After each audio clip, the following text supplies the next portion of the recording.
چل پڑا ہے، کوئی بھی شخص قرآن کی آیت پیش کرتا ہے اور اپنی مرضی سے اس کی تعویل کرتے ہوئے قرآن و سنت میں ایک نئی طرح اور ایک نئے معنی اور مطلب کا اضافہ کر دیتا ہے۔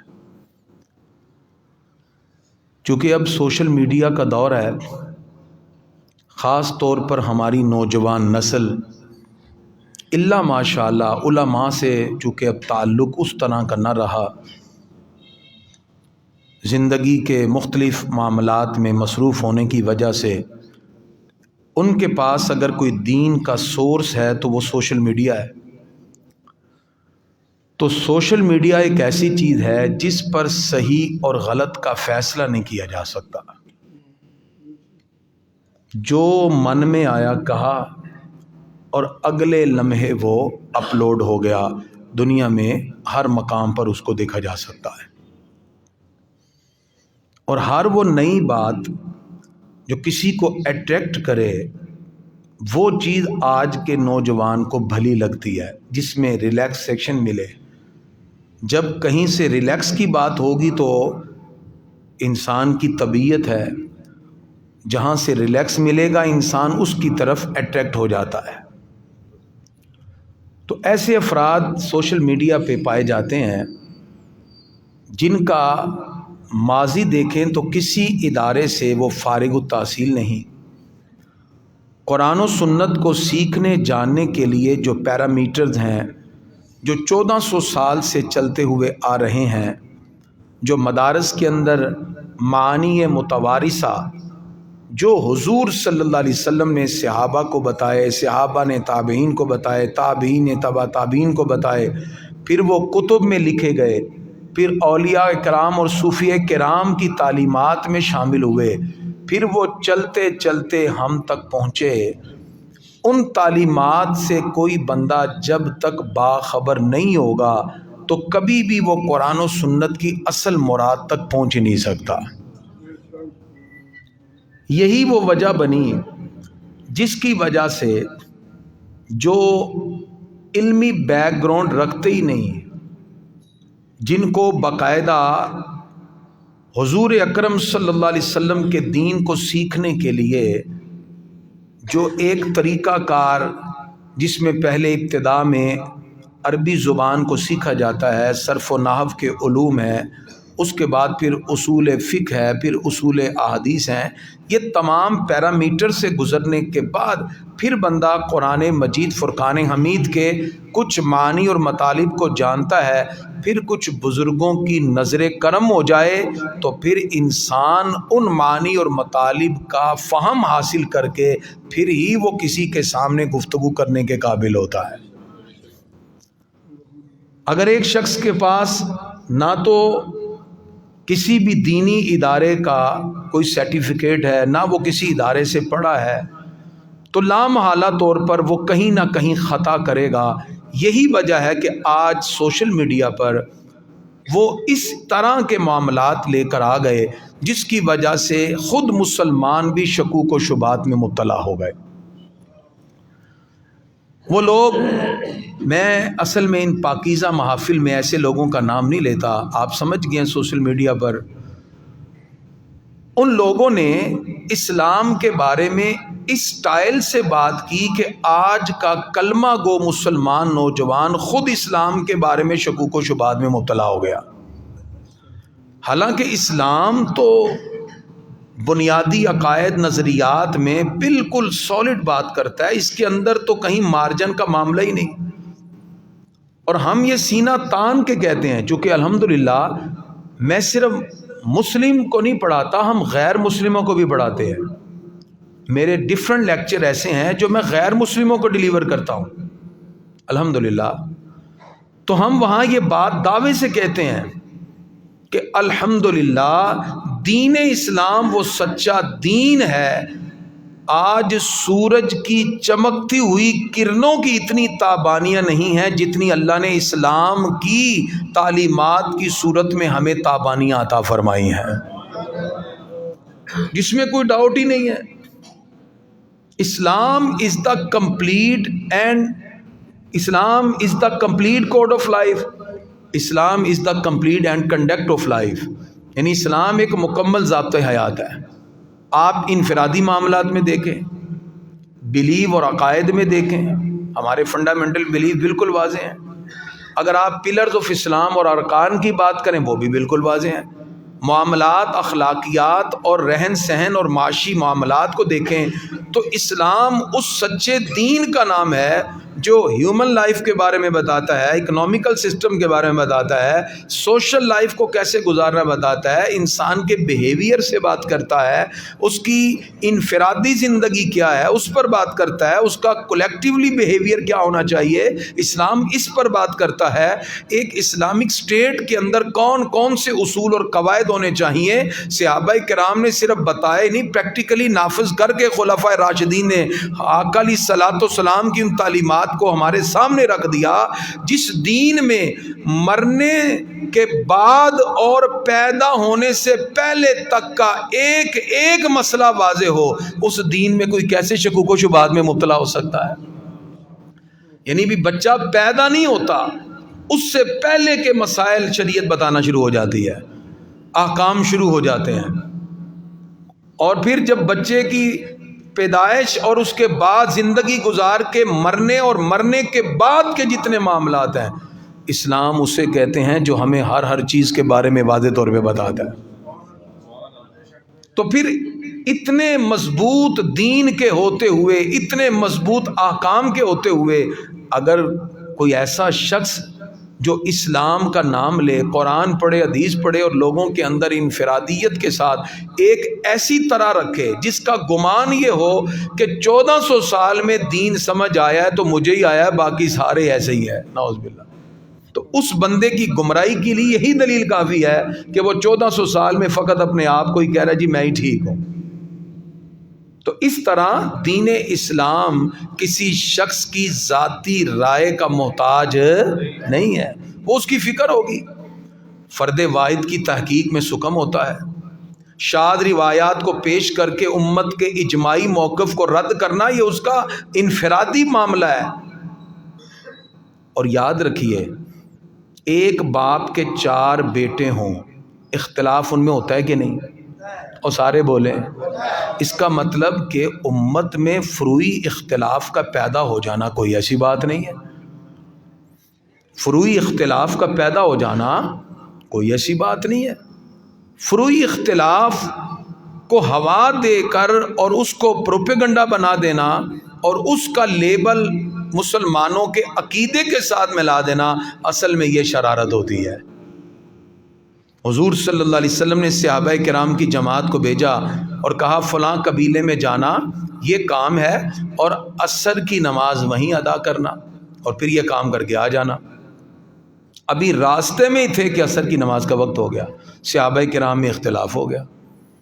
آدھے کہتے ہیں جی نماز کا وقت ہو گیا پہلے نماز، دوسرے کہتے ہیں نہیں سرکار نے کہا تھا نماز اسی قبیلے میں جا کے پڑھنی ہے. ہو گیا اختلاف. آدھے لوگوں نے نماز راستے میں پڑھ لی، آدھے کہتے جی نہیں ہم تو سرکار کے فرمان کے مطابق وہیں پڑھیں گے. وہ جو آدھے جنہوں نے راستے میں نہیں پڑھی وہ بھی عصر کی نماز کے وقت میں اس قبیلے پہ پہنچ گئے، انہوں نے جا کے وہاں نماز ادا کر لی. وہ بھی عصر کے وقت میں پڑھ رہے تھے جنہوں نے پہلے پڑھی لیکن راستے میں، کیونکہ ان کے ذہن میں تھا کہ نماز کا وقت ہو گیا. انہوں نے جا کے بعد میں پڑھی لیکن سرکار کا اس فرمان کو ذہن میں رکھا کہ سرکار نے فرمایا تھا قبیلے میں ہم نے وہاں پڑھنی ہے. واپس آئے تو حضور صلی اللہ علیہ وسلم سے ذکر ہوا، دونوں نے عصر کے وقت میں ہی نماز پڑھی. سرکار فرماتے ہیں یہ پہلے جنہوں نے راستے میں پڑھی یہ بھی ٹھیک ہیں، جنہوں نے وہاں پڑھی وہ بھی ٹھیک ہیں.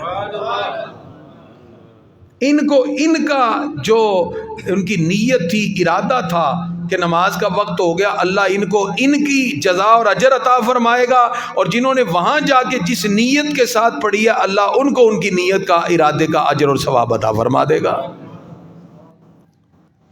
تو اس کا مطلب کہ امت کے فروعی معاملات اگر اختلافات ہیں، اس کو تو سرکار فرماتے ہیں اختلاف و امتی رحمہ، میری امت کا اختلاف تو باعث رحمت ہے.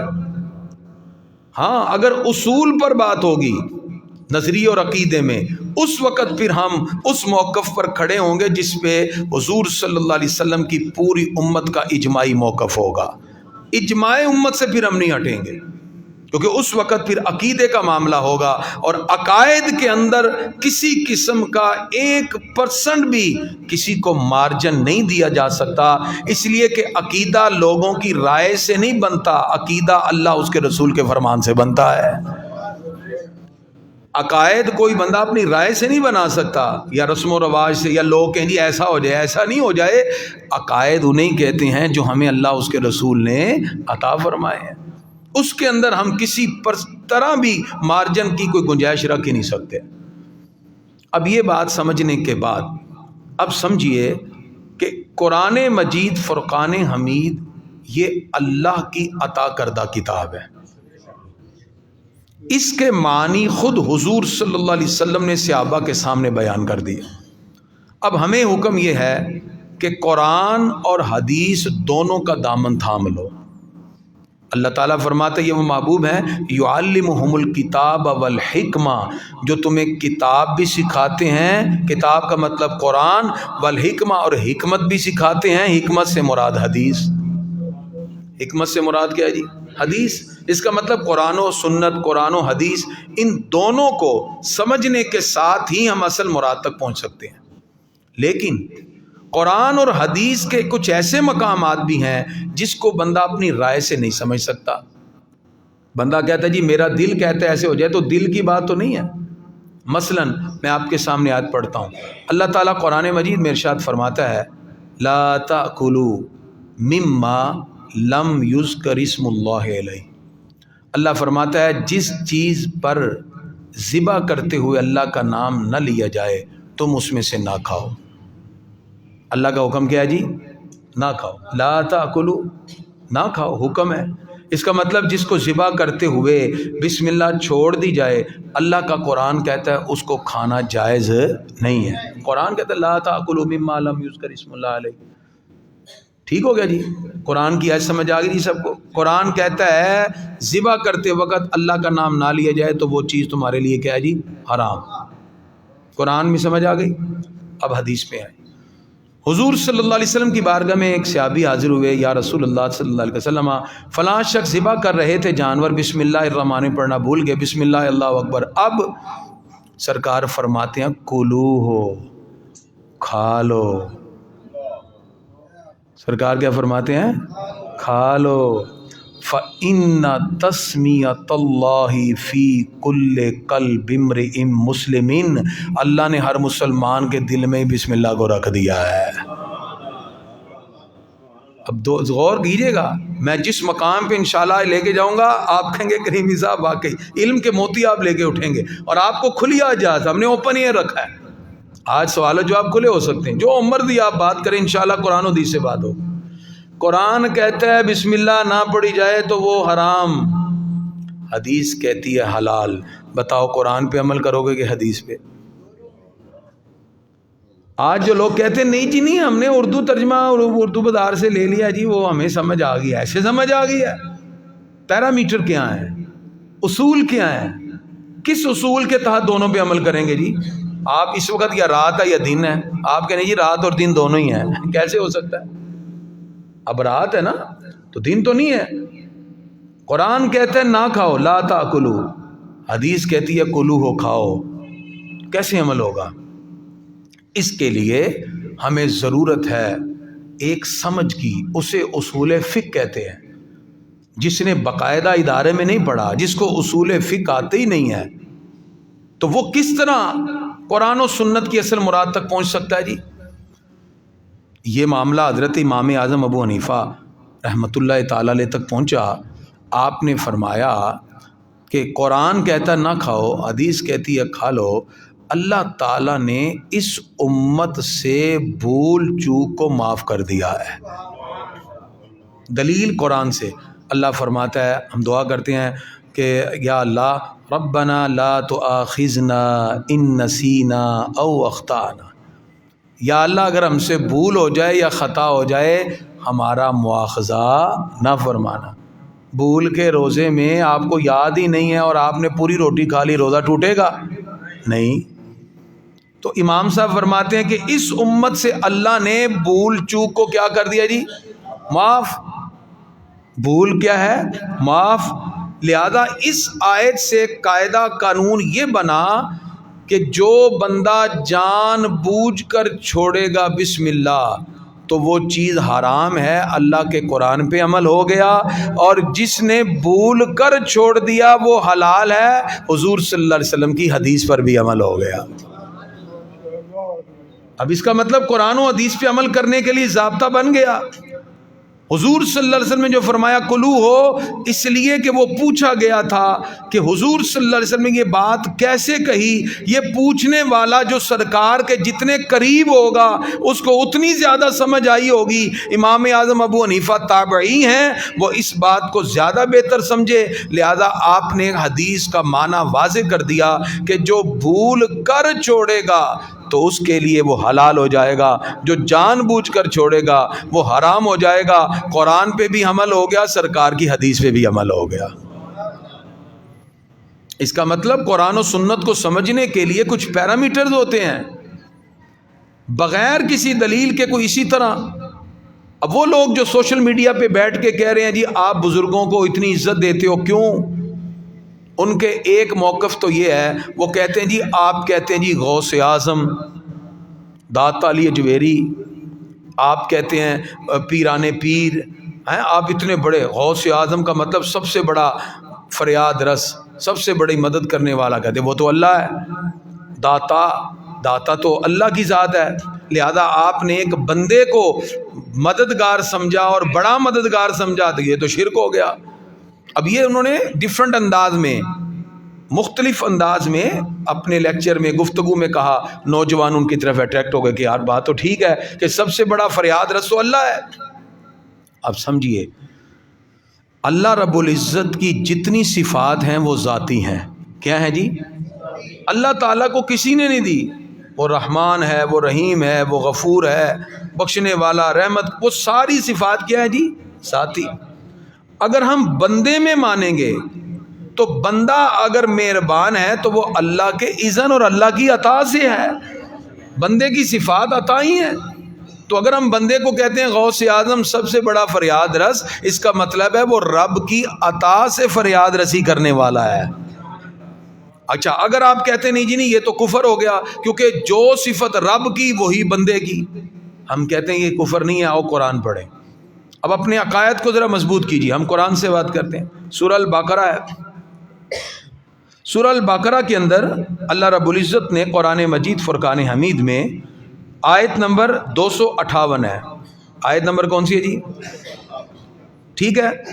اس میں موجود ہے کہ جب حضرت ابراہیم علیہ السلام کا نمرود سے ہوا نا مناظرہ، گفتگو ہوئی، تو اللہ فرماتا ہے الم تر الی الذی حاج ابراہیم فی ربہ. وہ گفتگو ہوئی تو نمرود نے کہا میں رب ہوں. تو اس نے جب اپنے بارے میں کہا تو ابراہیم علیہ السلام نے اس کا انکار کیا، کہا جی نہیں تو رب نہیں ہے، میرا رب تو عظمتوں والا ہے. تو اب اس نے پوچھا کون ہے تیرا رب؟ ٹھیک ہے نا. اب اس نے نمرود نے سوال کیا ابراہیم علیہ السلام سے، کیا پوچھا؟ کہا کون ہے تیرا رب؟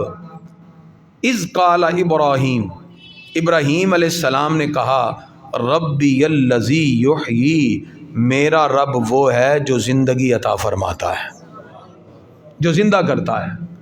ابراہیم علیہ السلام، قرآن کہتا ہے حضرت ابراہیم علیہ السلام نے نمرود کے سامنے کہا میرا رب وہ ہے جو زندگی عطا فرماتا ہے، جو زندہ کرتا ہے. اس سے پتہ چلا جو زندہ کرے وہ ابراہیم علیہ السلام کا رب ہے. ایسے ہی ہے جو زندہ کرے وہ کون ہے؟ اللہ. اس آیت سے ثابت ہوا. اس کا مطلب ہے زندہ کرنے کی صفت اللہ کی ہے. ہم نے گھروں کے باہر لکھا ہوتا ہے یا حیو یا قیوم. یا حیو کا مطلب کیا ہے؟ اے وہ ذات جو زندگی عطا فرمانے والی ہے. تو زندگی عطا فرمانے والی ذات کس کی ہے؟ اللہ تعالیٰ کی. اگر ہم یہی صفت آپ کو قرآن میں بندے کے لیے دکھا دیں، اس کا مطلب ہے کچھ صفات ہیں جو یہ اللہ کی ذاتی صفت ہے. مثلا سورہ آل عمران ہے، آیت نمبر 49 ہے. کون سی آیت ہے جی؟ 49. جناب حضرت عیسیٰ علیہ السلام آپ فرماتے ہیں وَأُحْيِي الْمَوْتَى، میں مردوں کو زندہ کرتا ہوں. قرآن ہے. عیسیٰ علیہ السلام کہتے ہیں کہ میں مردوں کو زندہ کرتا ہوں. ابراہیم علیہ السلام کہتے ہیں جو زندہ کرے وہ ہے رب. عیسیٰ علیہ السلام کہتے ہیں میں مردے کو زندہ کرتا ہوں. بتائیے دونوں میں سے شرک کس نے کیا؟ نعوذ باللہ. سوچ ہی نہیں سکتے. ابراہیم بھی خلیل اللہ، اللہ کے رسول اور نبی ہیں. عیسیٰ علیہ السلام بھی روح اللہ، اللہ کے رسول اور نبی ہیں. جو صفت ابراہیم علیہ السلام اللہ کے لیے ثابت کر رہے ہیں کہ ربی الذی یحیی، میرا رب زندہ کرتا ہے، اسی صفت کو عیسیٰ علیہ السلام اپنے لیے کہتے ہیں وَأُحْيِي الْمَوْتَى. لیکن انہوں نے ساتھ شرط لگائی، کہا میرا رب ہی حقیقی زندہ کرتا ہے. وَأُحْيِي الْمَوْتَى بِإِذْنِ اللَّهِ، میں زندہ کرتا ہوں لیکن رب کے اذن سے زندہ کرتا ہوں، اللہ کی دی ہوئی طاقت سے زندہ کرتا ہوں. اس کا مطلب دو طرح کے معاملات ہو گئے. ایک اللہ کی صفات ذاتی ہیں جو رب کو کسی نے دی نہیں، اور جو انبیاء ہیں، رسول اعظام ہیں، اولیاء کرام ہیں، اللہ تعالیٰ کی عطا کردہ صفت سے یہ بھی مردے کو زندہ کر دیتے ہیں. عطا فرمانے والی ذات کس کی ہے؟ اللہ تعالیٰ کی. تو جب اللہ قادر مطلق ہے، پروردگار کی بارگاہ میں ہم ہر نماز میں کیا کہتے ہیں؟ اہدنا الصراط المستقیم، یا اللہ ہمیں سیدھا راستے پہ چلا. صراط الذین انعمت علیہم، ان کا راستہ جس پر تیرا انعام ہوا. اللہ سے ہم کیا کہتے ہیں؟ یا اللہ ان کے راستے پہ چلا جن پہ تیرا انعام ہوا. قرآن کہتا ہے انعام کن پہ ہوا؟ انعم اللہ علیہم من النبیین والصدیقین والشہداء والصالحین. فرمایا جن پر اللہ کا انعام ہوا ان میں پہلا درجہ ہے نبیوں کا، پہلا درجہ نبیوں کا، اس کے بعد صدیقین کا، پھر تیسرا درجہ شہداء، اور چوتھا درجہ اولیاء کرام کا والصالحین. اس کا مطلب ہے کہ اللہ تعالیٰ نے جن پر انعام کیا ان میں نبی بھی ہیں، صدیق بھی ہیں، شہید بھی ہیں اور ولی بھی ہیں. تو جب اللہ کے انعام یافتہ لوگوں کے بارے میں آپ ہر نماز میں کہتے ہیں صراط الذین انعمت علیہم، صراط الذین انعمت علیہم، یا اللہ ہمیں ان کے راستے پہ چلا جن پر انعام ہوا، اور سلام پھیر کے ہم کہیں ولیوں کی مدد مانگنا شرک ہے. بتائیے اسی کی تو دعا آپ نماز میں کر کے نکلے. ابھی آپ نے نماز میں کہا ہے نا، ایک بہت بڑا افسر تھا ایف آئی کا، اسے مجھے بلایا، میں نے 3 گھنٹے عقیدہ توحید پہ بات کی، تو وہ یہیں سے متاثر، انہوں نے کہا کریمی صاحب یہ بات میری سمجھ میں آ گئی.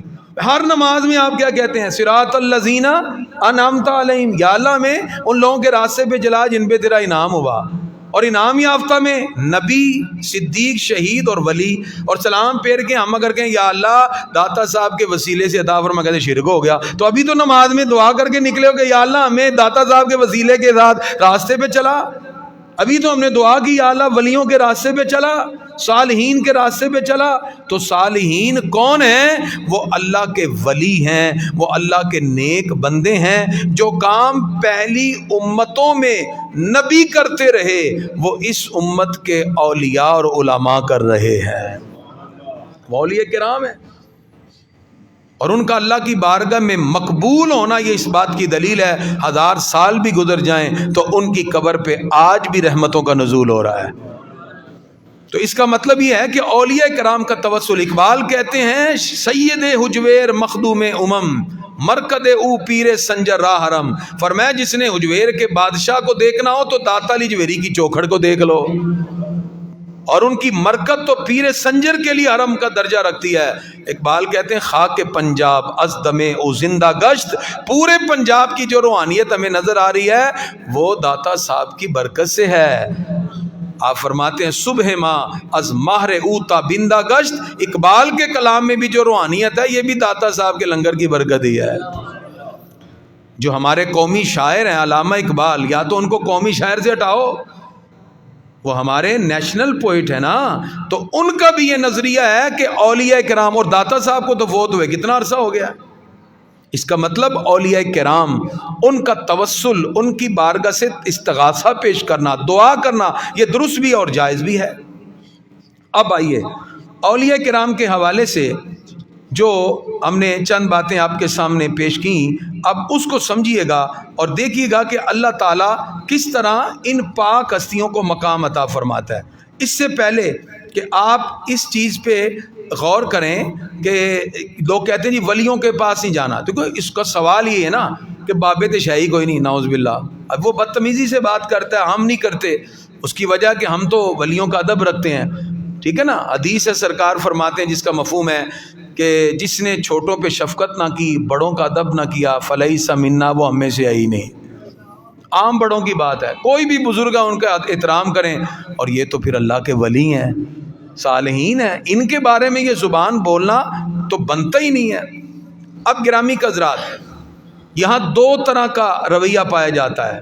ایک رویہ یہ ہے، وہ یہ کہتے ہیں کہ کسی بھی ولی سے مدد جائز ہی نہیں، صرف اللہ تعالیٰ سے سوال کیا جائے، غیر اللہ سے مانگنا سوال کرنا ہے ہی شرک، جائز ہی نہیں ہے۔ ایک تو یہ کنسپٹ پایا جاتا ہے، اس کنسپٹ کی وجہ سے انہوں نے ڈیفرنٹ انداز میں یہ نظریات پیش کیے۔ مثلا انہوں نے کہا جی کوئی زندہ ہو یا فوت ہو گیا ہو، کسی بھی ولی کا استغاثہ درست نہیں ہے، ایک نظریہ یہ ہے۔ اور دوسرا نظریہ یہ ہے، وہ کہتے ہیں جی زندگی میں تو آپ ولیوں سے دعا کے لیے جا سکتے ہیں، تصرف کر سکتے ہیں، لیکن جب وہ فوت ہو جائیں پھر نہیں ہے۔ سمجھ آ گئی جی؟ یہ دو طرح کے نظریے، توجہ میری طرف رکھیے۔ اب ہم نے اس میں یہ سمجھنا ہے کہ جب اولیاء کرام اپنی حیات میں ہوں تو ان کے لیے توسل کا کیا شرعی حکم ہے، اور جب وہ دنیا سے قبر کی طرف چلے جائیں اس وقت ان کا کیا، ان سے توسل کا اور ان سے استغاثہ پیش کرنے کا شرعی حکم ہے۔ یہ دو چیزوں کو سمجھنا ہے تو انشاءاللہ تعالی کافی چیزیں آپ کی کلیئر ہو جائیں گی۔ اس میں سب سے پہلی بات جو یہ کہا جاتا ہے کہ اولیاء کرام، جتنے بھی اولیاء کرام ہیں، ان کا دنیا میں توسل پیش کرنا تو چلو ٹھیک ہے، وصال کے بعد ان کا کسی بھی طرح کا توسل پیش نہیں کیا۔ یہ دو طرح کا۔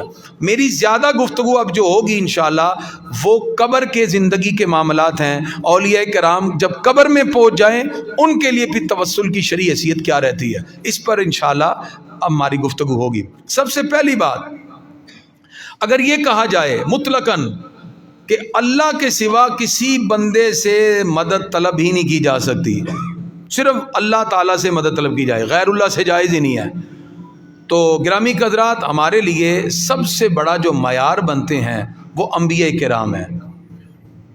انبیاء کرام ہی ہے نا۔ نبیوں سے ہٹ کر اگر ہم ادھر ادھر ہوں گے تو تعلیمات سے گئے تو ایمان کی لذت نصیب ہی نہیں ہو سکتی۔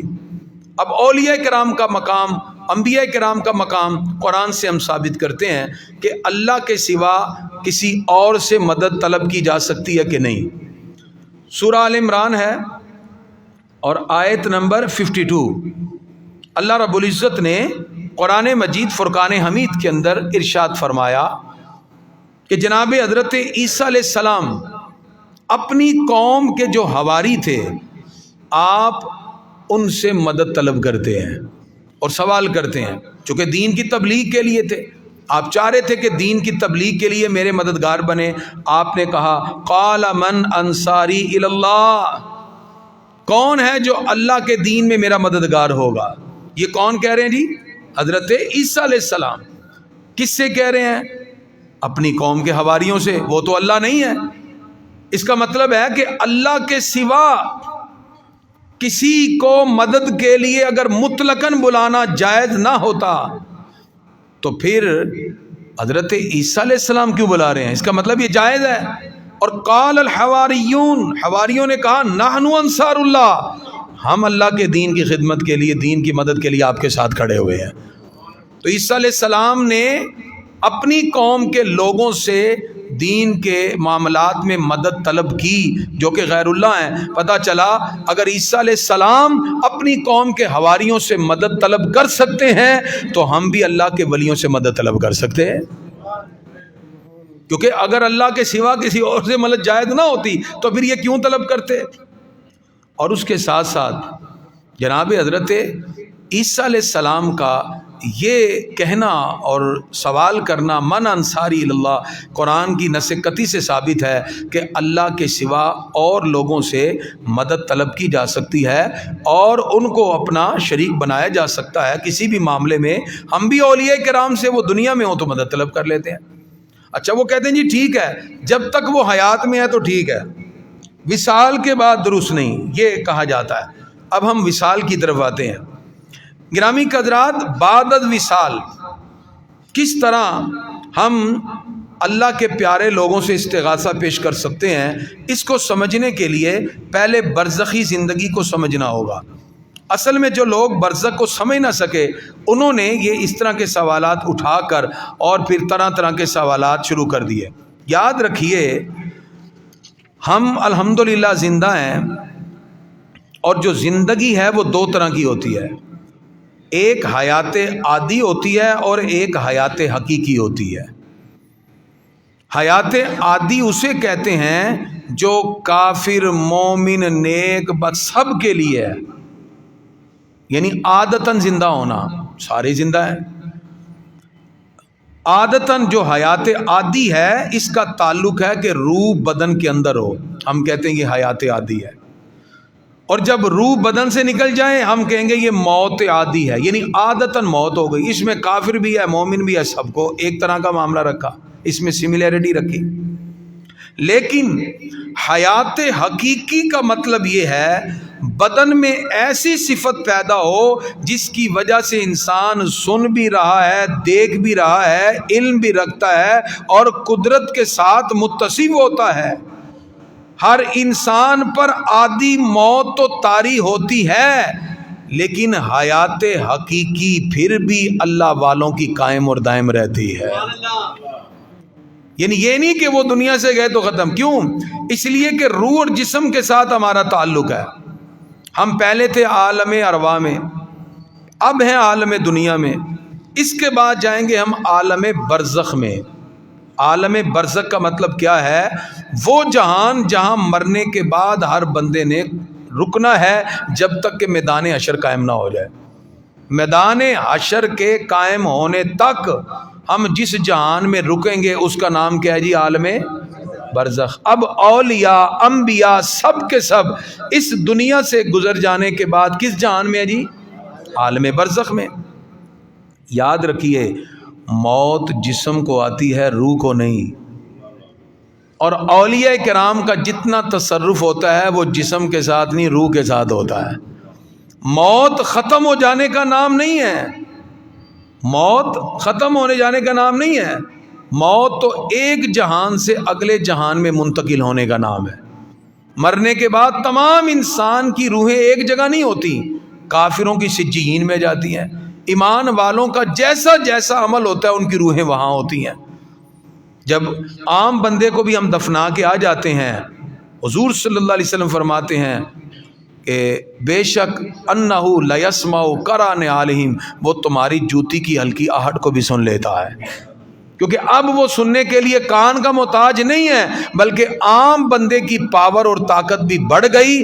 وہ قبرستان کے 5 کلومیٹر دور بھی قبر ہو، السلام علیکم یا اہل القبور کو سن کے اس کا جواب بھی دے دیتا ہے. اب روح کسی بھی مقام پر، میں ایک نیک بندہ ہے، ہر بندے کی روح ایک جگہ تو نہیں ہوتی. بعض کی روحیں قبروں پہ ہیں، بعض کی پہلے آسمان، دوسرے تیسرے، بعض ایسے ہیں جن کی روحیں جنت کی قندیلوں کے ساتھ لٹکی ہے، وہاں بیٹھی ہیں سبز کالب میں، کبھی اڑ کے ادھر سے جنت کی نعمت کھا رہے ہیں، ادھر سے کھا رہے ہیں، ایسے بھی ہیں. لیکن روح کا تعلق بدن کے ساتھ ہے. جیسے ایک سم ہے اس کا تعلق ایک نیٹ ورک کے ساتھ ہے، موبلنک ہے، وارد ہے، کوئی بھی اس نیٹ ورک کے ساتھ جیسے ہی آپ اس کو کسی بھی سم کو موبائل میں ڈالتے ہیں وہ ایکٹیو ہو جاتی ہے. اب وہ کہیں دور جو لگا ہوا جو اس کا نیٹ ورک ہے وہ اس کو کھینچ کر اس کے اندر صلاحیت پیدا ہوتی ہے. آپ گاڑی کا ٹریکر لگا لیجئے، گاڑی کا ٹریکر لگا ہو، گاڑی گم ہو گئی، وہ ایک لمحے سے پہلے بتائیں گے کہ بھی یہ فلاں جگہ پہ گاڑی کھڑی ہوئی ہے. اس کا مطلب ایک ٹریکر جو سائنس سائنس کی بنیاد پر ڈیفرنٹ انداز میں بتا سکتا ہے کہ گاڑی کدھر کھڑی ہے، وہ رب ہے۔ اس نے انسان کے بدن میں ایک ایسا ٹریکر لگا دیا ہے، بندہ فوت ہونے کے بعد اس کا جسم مٹی میں مل جائے، پانی میں بہ جائے، وہ ٹریکر اس کی ریڑھ کی ہڈی کے ساتھ ہے، وہ قائم اور دائم ہے۔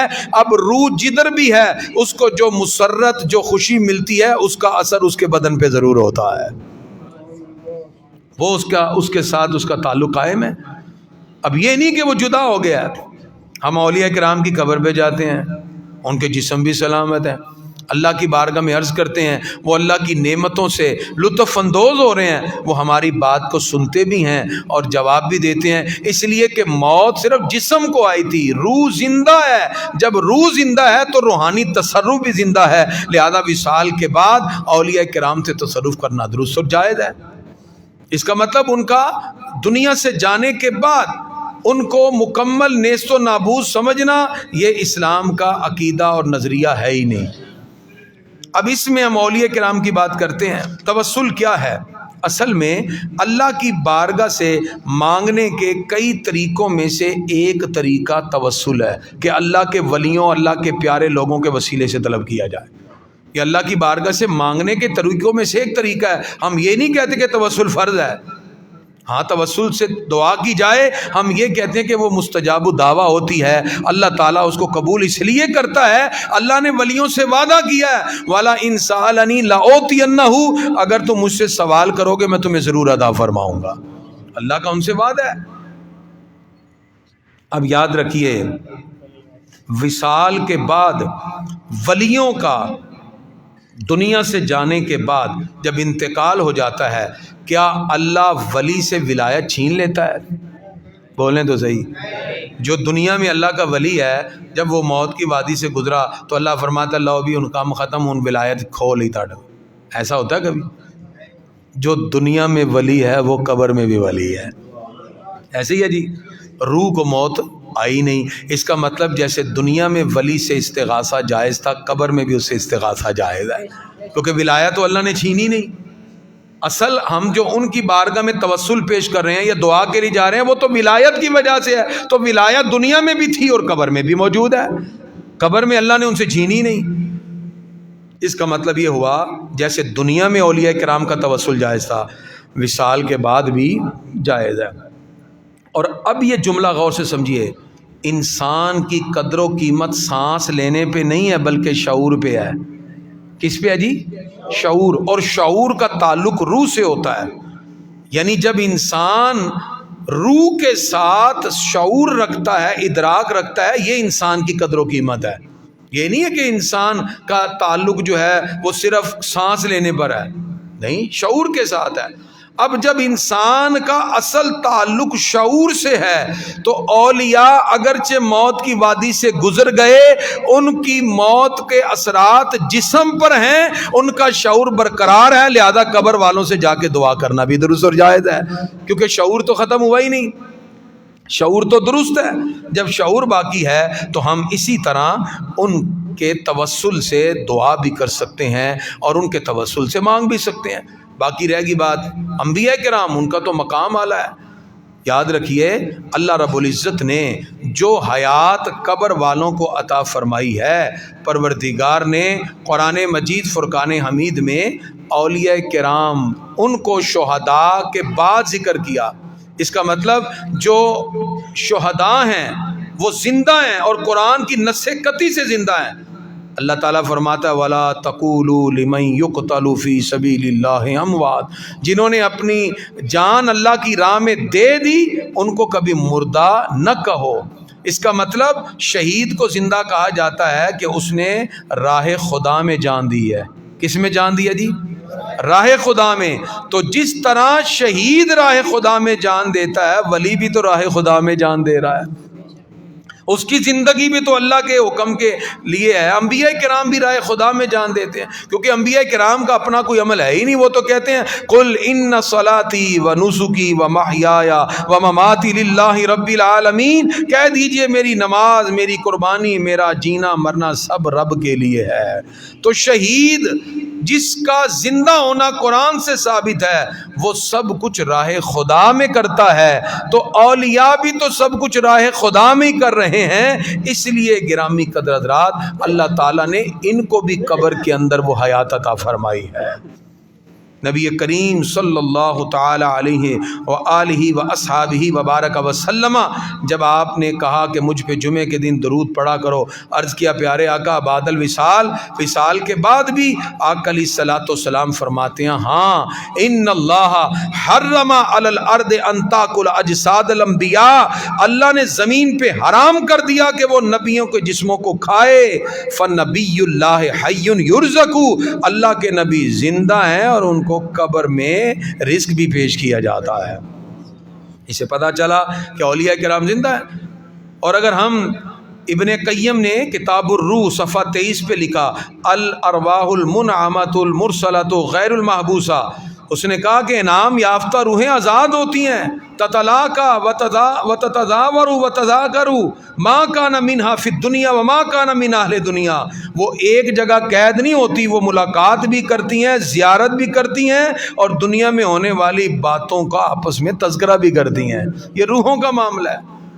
اور اسی طرح قاضی ثناء اللہ پانی پتی آپ نے علیہ رحمہ نے تذکرۃ الموتیٰ صفحہ 31 پہ لکھا ارواح ایشاں در زمین و آسمان و بہشت ہر جا کے خواہند میروند و دوستاں و معتقداں را در دنیا و آخرت مددگارے میں فرمایند و دشمناں را ہلاک می نمایند۔ کہتے ہیں ان کی روحیں آسمان اور زمین اور بہشت میں جہاں چاہیں جاتی ہیں، وہ دوستوں اور عقیدت مندوں کی مدد بھی کرتی ہیں، اس لیے کہ یہ اولیاء ہیں۔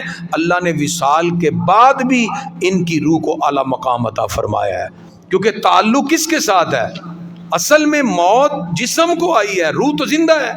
جب روح موجود ہے تو شعور بھی موجود ہے، ادراک بھی موجود ہے، یہ سب چیزیں موجود ہیں، تو پھر کسی بھی طور پر ان دنیا سے جانے والے اولیاء کرام ان کا استغاثہ پیش کرنا ناجائز نہیں۔ مجھے ایک صاحب نے کہا نہیں جی نہیں کریمی صاحب، قبر والوں کو جو پکارے گا نا وہ تو حرام ہے، چلو آپ قبر پہ چلے جاؤ، آپ تو دور سے پکار رہے ہو، آپ تو یہاں بیٹھ کے داد صاحب کو پکار دیں، یہاں بیٹھ کے 11ویں شیوا ختم دلا رہے ہو، تو دور سے کیوں پکارتے ہو؟ تو میں نے کہا دور سے پکارنے میں کیا حرج ہے، اللہ تعالیٰ نے ان کو یہ شان عطا کی۔ کہتے نہیں جی نہیں، مردوں کو پکاریں گے وہ شرک ہو جائے گا۔ میں نے کہا پھر قرآن میں دیکھتے ہیں، اگر یہ شرک ہے تو اللہ کبھی شرک کی اجازت دے گا جی؟ بولو تو صحیح۔ حضرت ابراہیم علیہ السلام نے دیکھا ایک شخص کی ڈیڈ باڈی پڑی ہے، اس کو کبھی پرندے نوچ کے کھا رہے ہیں، اوڑ کے وہ گئے، کبھی مچھلیاں نوچ رہی ہیں وہ گئیں، وہ ہٹی تو درندے نوچ کے وہ گئے۔ اب آپ کے ذہن میں ہے یا اللہ یہ ایک انسان ہے مرا ہوا، اس کے جسم کے کچھ اجزاء پرندے کے پوٹوں میں گئے وہ گئے، کچھ گئے مچھلی کے پیٹ میں وہ ادھر گئیں، اور کچھ درندے کے پیٹ میں وہ ادھر گئے، تو ایک بندہ زندہ کیسے ہوگا؟ اس کا وجود تو سارا ہی ڈیوائیڈ ہو گیا، وہ مشرق میں، وہ مغرب میں، وہ شمال میں۔ اللہ تعالیٰ فرماتا ہے، سورہ البقرہ ہے، پروردگار نے قرآن مجید آیت نمبر 260 میں ارشاد فرمایا کہ اے پیارے ابراہیم اولم تؤمن، کیا تمہیں یقین نہیں ہے؟ انہوں نے عرض کیا نا ربی ارنی کیف تحیی الموتیٰ، یا اللہ تو کیسے مردہ زندہ کرے گا؟ اللہ فرماتا اولم تؤمن، تمہیں یقین نہیں؟ قال بلا، یا اللہ یقین تو ہے، ولکن لیطمئن قلبی، میرے دل کو قرار آ جائے، مجھے دکھا ذرا مردے زندہ کیسے ہوں گے۔ اب یہ اللہ والے ہیں جو اللہ کی بارگاہ میں عرض کر دیں، یہ انبیاء ہیں جو کام ہزاروں سال بعد ہونے اللہ تعالیٰ نے اپنے پیاروں کو کہنے پہ پہلے دکھا دیے۔ فرمایا ٹھیک ہے پیارے ابراہیم، فخذ اربعۃ من الطیر، 4 پرندے لے لیجئے، فصرہن الیک، اور اسے اپنے ساتھ مانوس کرے۔ یا اللہ اب فرمایا ثم اجعل علی کل جبل منہن جزءا، ان پرندوں کو ذبح کر دے، ان کے سر اپنے پاس رکھو اور ان کے ٹکڑے ٹکڑے کر کے جسم ملا دو۔ 4 پرندے آپ نے لیے، مور، مرغ، کبوتر اور کوا، یہ تفاسیر میں ملتا ہے، تفسیر الرحمانی میں تو اس کی بڑی ڈیٹیل ہے۔ 4 پرندے لے لیے، ذبح ہو گئے، اپنے پاس رکھے، مور بھی ذبح، کبوتر بھی، کوا بھی، مرغ بھی، سب کے جسم مکس کر دیے۔ یا اللہ اب توجہ، اللہ فرماتا ہے اے پیارے ابراہیم ان ٹکڑوں کو اٹھائیں مرے ہوئے، ثم اجعل علی کل جبل منہن جزءا، ان مرے ہوئے پرندوں کے اجزاء دور دور سے پھینک دیجئے۔ آپ نے ان اجزاء کو پھینک دیا۔ اب مرغ کبوتر میں مکس ہے، کبوتر کوے میں مکس ہے، سارے مکس ہیں، پھینک دیے۔ اب وہ جسم مردہ پرندے اللہ کے حکم سے پھینکے، یا اللہ اب فرمایا سمدہن، پیارے ابراہیم اب ان مردوں کو پکاریے۔ کن کو پکاریے جی؟ مردوں کو۔ بتائیے وہ پرندے زندہ تھے کہ مردہ؟ سارے بولیں۔ میں نے کہا لو بھی تو کہہ رہے ہیں مردے کو پکارنا شرک ہے، حضرت ابراہیم کو رب نے شرک کا حکم دیا ہے؟ رب کبھی شرک کا حکم دے سکتا ہے؟ اللہ نعوذ باللہ یہ تو نہیں ہو سکتا کہ ابراہیم یہ ہے تو مردوں کو پکارنا شرک ہے، چلو آپ کے لیے 15 منٹ کے لیے عمل حال کر دیتے ہیں، شرک اللہ ایسے نہیں ہوتا۔ جو شرک ہے وہ 2 منٹ کا بھی شرک ہے، وہ 5 منٹ کا بھی شرک ہے۔ بات سمجھ آ رہی ہے؟ کہتے نہیں جی مردوں کو پکارنا شرک ہے۔ میں کہا اللہ فرماتا ہے سمدہن، اے پیارے ابراہیم ان مردوں کو پکاریے۔ پھر فرمایا یاتینا کا سعیا، آپ کی آواز بلند ہوگی، جو کام حشر کے میدان میں ہونا ہے ہم ابھی کر کے دکھا دیں گے۔ ابراہیم علیہ السلام اللہ کے نبی تھے، انہوں نے تو نہیں کہا یا اللہ میں مردوں کو کیوں پکاروں، یہ تو شرک ہے۔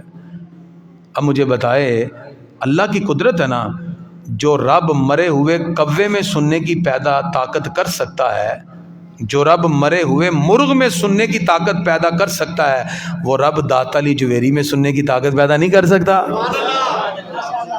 وہ کیسا تم نے یہ نیا کام شروع کیا سوشل میڈیا پہ، نوجوانوں کو گمراہ کر رہے ہو؟ کیا پدی کا شوربہ، نہ دین پڑھا نہ کوئی اسلام پڑھا، اور آ کے بیٹھ گئے جی ہم بتاتے ہیں دین۔ اور اسلام کے اصول تو سمجھو، جو چیز شرک ہے وہ 1 منٹ کے لیے بھی شرک ہے، جو شرک ہے وہ 2 گھنٹے کے لیے بھی شرک ہے۔ تم ہر وقت کہتے ہو بیٹھ کے ولیوں کو مرنے کے بعد پکارنا شرک ہے، اور اگر یہ شرک ہے تو رب نے مردوں کو پکارنے کا کیوں حکم دیا؟ جو رب مرے ہوئے پرندوں میں یہ طاقت پیدا کر سکتا ہے، وہ رب حضرت خواجہ اجمیری میں بھی سننے کی طاقت پیدا کر سکتا ہے۔ رب کی قدرت پہ شک نہ کرو، وہ اللہ ہے، وہ قادر مطلق ہے۔ اس رب کی قدرت سے ان مرے ہوئے پرندوں نے سنا، صرف سنا نہیں بلکہ ان کی بات اور پکار پہ دوڑتے ہوئے ان کی بارگاہ میں آ گئے، آواز دیا یا دی کو، اے مرغ۔ آپ نے دیکھا ایک ادھر حصہ پڑا، ایک ادھر پڑا۔ اب میں نے کہا ہن سنا، تو کہنا جی دور تو پکارنا جائز نہیں، یہ تے بڑی دور پیس ہے نا، یہ جو مرے ہوئے یہ تھوڑی کہ سامنے پلیٹ میں رکھے ہوئے تھے، آواز ماری مرغ اٹھتے، مرغ پلیٹ تو اٹھیا ہے جی، نہیں، آپ نے پھینک دیے، دور دراز پھینکے۔ میں کہا اس سے پتا چلا وہ دور پڑے ہوئے پرندوں تک آواز اس رب نے جناب ابراہیم کی پہنچا دی۔ وہ رب چاہے تو ہماری آواز اور استغاثہ بھی ولی تک پہنچا سکتا ہے، رب کی قدرت ہے۔ آپ نے آواز دی یا دی کو، مرغ ایسے زندہ ہوا، اس کے جسم کے اعضاء ملے، پر ملے، دوڑتا ہوا آیا، آپ نے ایسے سر لگایا، زندہ ہو گیا ہے۔ پھر کبوتر آ گیا، ایک ایک جب آواز دی چاروں زندہ ہوئے۔ پتا چلا جس رب نے اپنے پیارے خلیل کی آواز میں یہ تاثیر پیدا کی کہ وہ وہاں تک پہنچ گئی، الحمدللہ اولیاء کرام دنیا سے برزخ کی طرف منتقل ہوئے ہیں، ان کا وجود موت کے اس کیفیات سے گزرا ہے، ان کی روح بھی زندہ ہے، شعور بھی موجود ہے، ادراک بھی موجود ہے۔ پتہ چلا جب ان کا ادراک اور شعور یہ سب چیزیں موجود ہیں، ہم آج بھی ان اولیاء کرام کا نام لیں، ان کا توسل پیش کریں، الحمدللہ وہ سنتے بھی ہیں اور الحمدللہ ہمیں روحانی فیض بھی عطا فرما دیتے ہیں۔ یہ اللہ تعالیٰ نے ولیوں کو مقام عطا کیا ہے، کیونکہ یہ ساری قدرت کس کی ہے جی؟ اللہ تعالیٰ۔ پرابلم یہ ہے کہ ہم اللہ تعالیٰ سے پیچھے ہٹ گئے۔ خواجہ قمر الدین سیالوی رحمۃ اللہ علیہ ایسے بیٹھے تھے، ایک بندہ آ گیا کہ اندر یہ ہو ہی نہیں سکتا۔ غوث پاک نے دعا کی تھی، 12 سال بعد وہ تے فوت ہو گئے، انہوں نے تے جسم بھی مٹی چ پانی چ مل کے مچھلیاں کھا گئیاں، 12 سال بعد برات کیسے زندہ ہو گئی؟ خواجہ قمر الدین سیالوی صاحب بڑے سنجیدہ استغراق والی ہستیاں، آپ نے سر اٹھا کے کہا سائل سے یہ بتا رب کر سکتا ہے کہ نہیں؟ رب کر سکتا ہے کہ نہیں؟ کہا جی رب تو کر سکتا ہے. فرمایا پھر اللہ فرماتا ہے فَإِذَا أَحْبَبْتُهُ، جب میں اپنے ولی سے پیار کرتا ہوں فَكُنْتُ سَمْعَهُ الَّذِي يَسْمَعُ بِهِ، پھر میں اس کے کان بن جاتا ہوں جس سے وہ سنتا ہے. وَيَدَهُ الَّتِي يَبْطِشُ بِهَا، میں اس کے ہاتھ بن جاتا ہوں جس سے وہ پکڑتا ہے. کہا یہ رب نے چونکہ وعدہ کیا ہے، ہاتھ غوث اعظم کے تھے، مدد رب قدوس کی تھی. میں رب کی قدرت پہ شک نہ کرو، یہ رب ہے جس نے یہ طاقت ولی کو عطا کی ہے. اور اللہ خود فرماتا ہے، صحیح بخاری جلد نمبر 2 ہے، اللہ فرماتا ہے میں نے ان کو یہ طاقت عطا فرمائی. تو گرامی حضرات، اس سے پتہ چلا اولیاء کرام، آج کی ہماری گفتگو کا سمرائز کرتے ہوئے آج کی گفتگو سے پتہ چلا الحمدللہ ولایت اللہ کے قرآن سے ثابت ہے. ولی اللہ کے انعام یافتہ ہیں. سارے بولے کون ہیں جی؟ انعام یافتہ ہیں. اور ہم ہر نماز میں دعا کرتے ہیں یا اللہ ہمیں انعام یافتہ لوگوں کے راستے پہ چلا. یعنی ہم ہر نماز میں کہتے ہیں یا اللہ ہمیں داتا علی جویری کے راستے پہ چلا، خواجہ جمیری کے راستے پہ، جو اللہ کے نیک لوگ صالحین، ٹھیک ہے نا، انعم اللہ علیہم من النبیین والصدیقین والشہداء والصالحین. جب ہم ہر نماز میں رب نے ہم سے ان ولیوں کے راستے پہ چلنے، نبیوں، صدیق اور شہداء کے راستے پہ چلنے کے لیے دعا یاد فرما دی، حکم دے دیا، تو ان ولیوں کا استغاثہ شرک کیسے ہو سکتا ہے؟ نماز میں تو ہم ہر نماز میں دعا کر رہے ہیں. اس کا مطلب اللہ کے یہ پیارے لوگ ہیں، ان کا توسل پیش کرنا، ان کے وسیلے سے مانگنا درست اور جائز ہے. پھر جیسے دنیا میں جائز ہے، چونکہ دنیا میں یہ روح اور جسم کے ساتھ زندہ ہے. ہمارے ہاں چونکہ موت ختم ہونے کا نام نہیں، یہ برزخ میں گئے، روح بدن سے نکلی ہے اور جسم پھر اسی طرح کا ہے. اور الحمدللہ اللہ تعالیٰ نے روح کو شعور ادراک عطا کیا، روح کی وجہ سے ہم ان سے دعا کریں، استغاثہ کریں. یہ ساری کی ساری چیزیں سنتے بھی ہیں، جانتے بھی ہیں. ہم استغاثہ پیش کریں، الحمدللہ یہ اس کا جواب بھی دیتے ہیں. دعا ہے رب قدوس کی بارگاہ میں. ہم نے آج کی اس نشست میں چند دلائل آپ کے سامنے پیش کی، اس پر سینکڑوں دلائل اور ہیں، پھر انشاءاللہ کسی نشست میں پیش کریں گے. اللہ تعالی ہم سب کو سچے سچے عقیدے پر قائم دائم رہنے کی توفیق عطا فرمائے.